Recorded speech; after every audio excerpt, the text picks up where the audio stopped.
Dekat dengan kiamat, beberapa hari atau beberapa jam sebelum kiamat, keluar angin sejuk. Angin tu bila kena orang Islam, mati orang Islam. Allah nak matikan keseluruhan orang Islam sebab sebentar lagi akan berlaku kiamat. Sesiapa yang ada di dalam hatinya iman sebesar zarrah, maka dia akan mati dengan angin sejuk tu. Angin tu keluar, dia pusing satu bumi ni, kena orang beriman Islam, mati.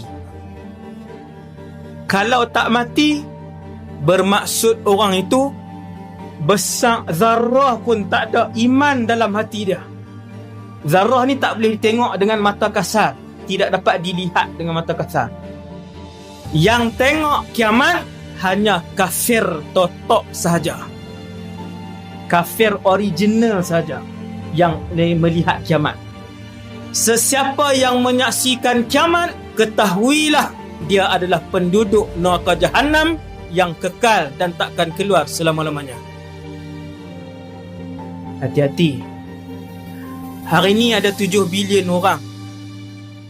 Tuan-tuan, berapa yang Islam dan berapa yang tak Islam?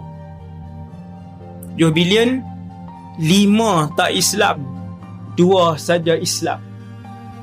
Tuan-tuan bayangkan 5 bilion ni, hak hidup hari ni ni, mereka ni bila mati kesemuanya kekal selama-lamanya.